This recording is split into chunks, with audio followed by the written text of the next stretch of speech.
Hi, my name is Rachel Lewis, and I'm our Connections Director here at Journey. Whether you're here in person or watching online, thanks for joining us this morning. This month at Journey Kids, we're keeping the party going because there's still so much to celebrate. We're going to continue talking about joy. Not the joy you get from a scoop of ice cream on a hot summer day or that feeling you have while riding a roller coaster, but joy that only Jesus can provide, the kind of joy that will last forever. So let's get ready to start the party again because the joy we have in knowing Jesus. All right, now have fun at worship.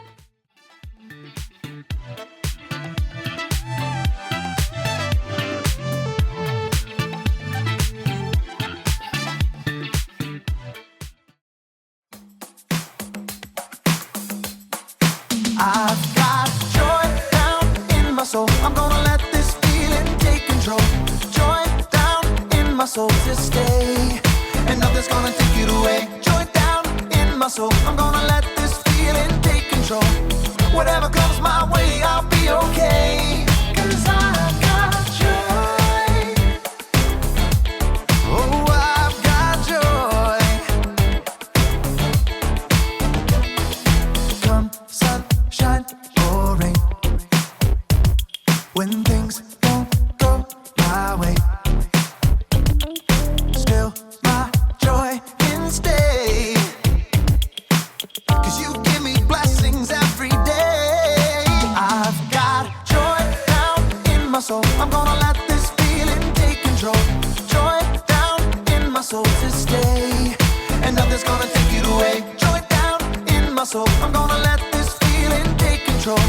Whatever comes my way, I'll be okay. 'Cause I've got joy. Ooh, I've got joy. You fill my heart with hope. You're everywhere I go. So even if I'm feeling low, I still got this one thing, this I know. I've got joy down in my soul. I'm gonna let this feeling take control. Joy down in my soul to stay, and nothing's gonna take it away. Joy down in my soul. I'm gonna let this feeling take control. Whatever comes my way, I'll be okay. 'Cause I've got joy. Oh, I've got joy. Every new sunrise gonna fix my eyes on the one who never fails. I'm gonna make some noise 'cause you give me joy, and it's never ever going away. Every new sunrise gonna fix my eyes on the one who never fails. I'm gonna make some noise 'cause you give me joy, and it's never ever going away. Whoa, 'cause I've got joy. Ooh, I've got joy, yeah. 'Cause I've got joy. Whatever comes my way, I'll be okay.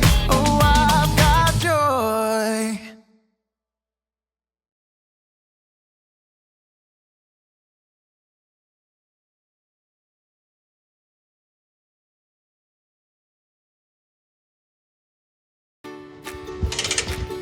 Hey, welcome to Story Lab. This week, we're talking about joy, while we take a look at the story of the end of the story, which is a pretty big reason to celebrate.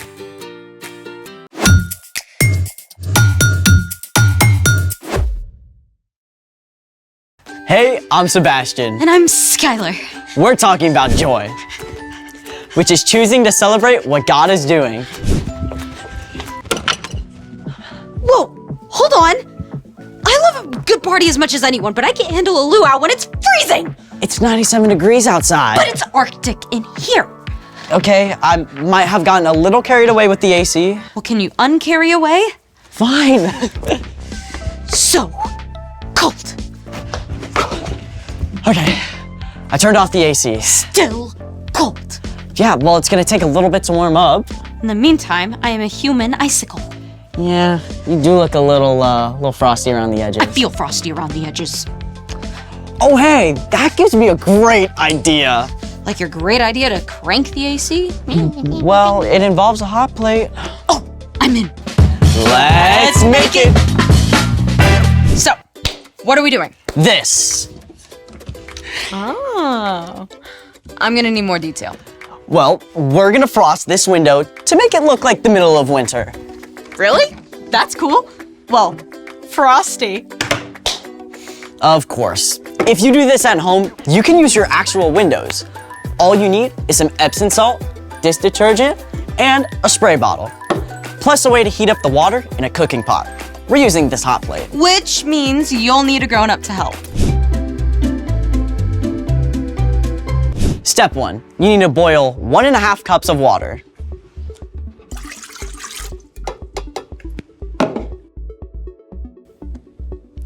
This is where we cut to 3 minutes from now. 3 minutes later! Oh, there it is. It's boiling. Step 2, once the water is boiling, slowly stir in 1 cup of Epsom salt. When water is boiled, the molecules move quickly, creating more space between them. This allows the Epsom salt, or magnesium sulfate, to dissolve and fill the space between water molecules. This forms a solution. Thank you, Sciencey voice.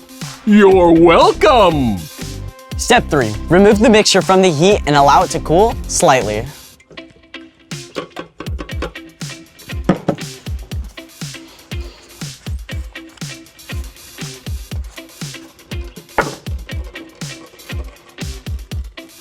Nice oven mitts.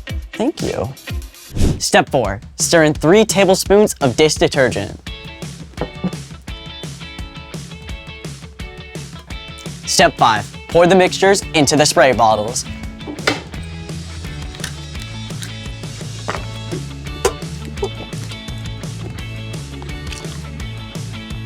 I think that's good.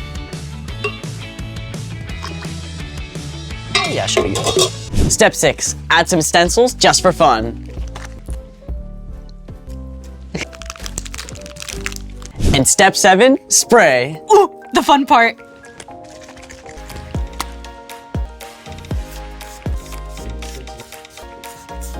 Smells good. It does. Done. Doesn't look very frosty yet. Well, we have to wait for the water to evaporate. 1 hour later. Can we look now? I think so. Ooh, looks like Christmas. Frost at its finest. As the mixture on the glass cools, the Epsom salt is forced out of the solution as a solid, forming crystals. You can't really see much through the glass. Just a glimpse.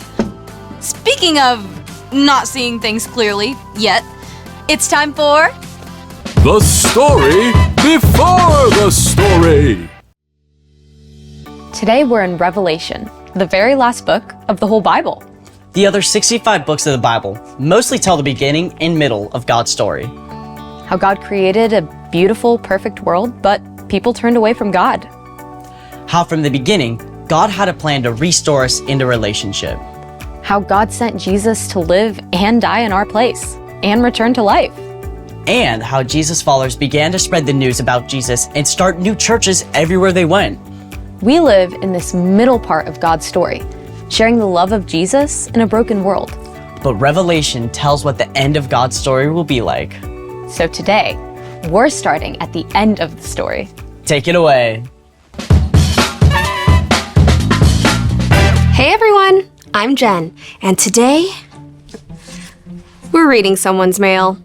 Don't worry though, this letter was written by Jesus' close friend John to a group of churches in Asia Minor, which we know today as Turkey. John wanted this letter to be passed around between the churches and read aloud to all the Jesus followers. I think he'd be thrilled to know we're reading his mail too. Now, there's a reason John had to write a letter instead of just visiting these churches. The Romans had exiled John to the island of Patmos. This was basically like being in jail. John wasn't stuck behind bars, but he sure couldn't go anywhere. John had spent his whole life sharing about the love of Jesus, and even on Patmos, he didn't give up hope. John continued to talk with God, and one day, the Holy Spirit gave John a vision. A loud voice like a trumpet called out, and Jesus himself appeared. Write on a scroll what you see. Send it to the 7 churches in Asia Minor. John fell down at the feet of Jesus. Do not be afraid. I am the first and the last. I am the living one. I was dead, but now look, I am alive forever and ever. Jesus gave John special messages about things that were going to happen. Some would happen soon, while others would happen closer to the end of time. This is where our letter comes in. John recorded everything he saw and heard in a letter that later became known as the Book of Revelation. I, John, am a believer like you. I am a friend who suffers like you.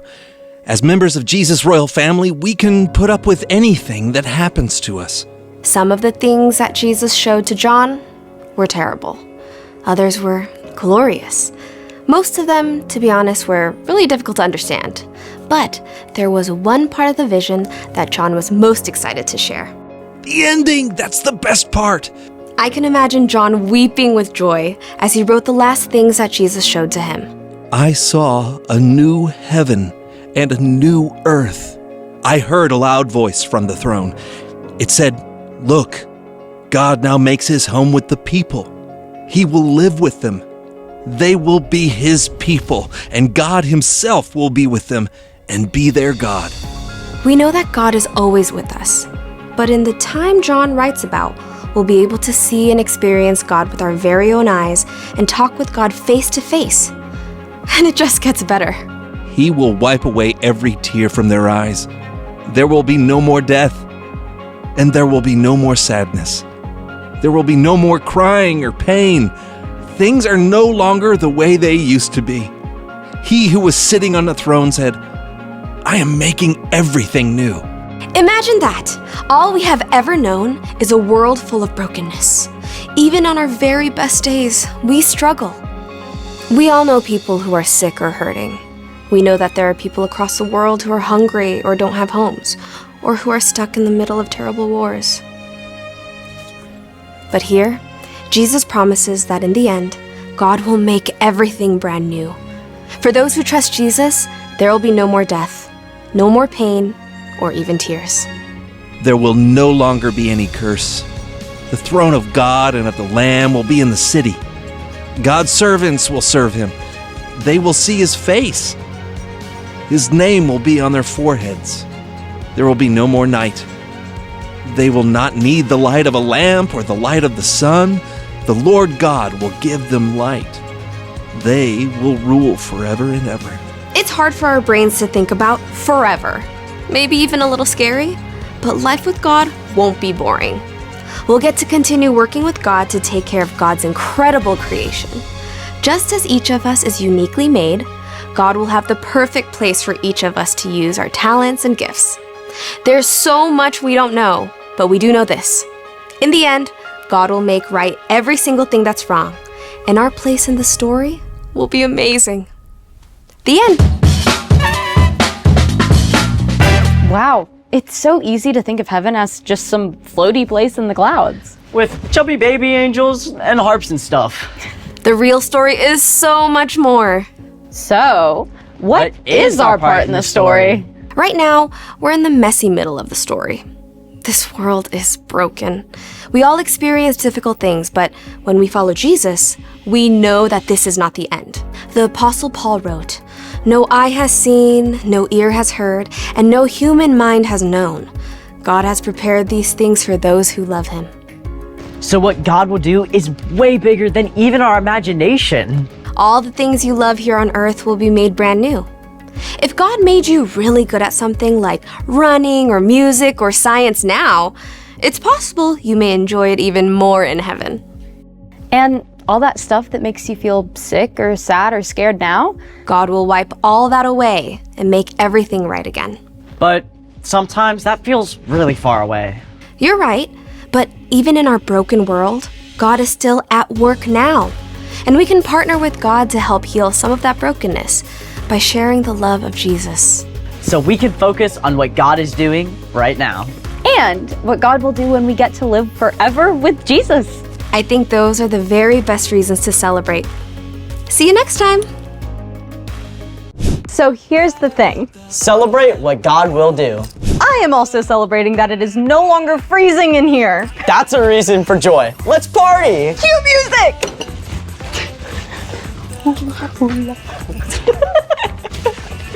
Thanks for joining us in the Story Lab. See you next time.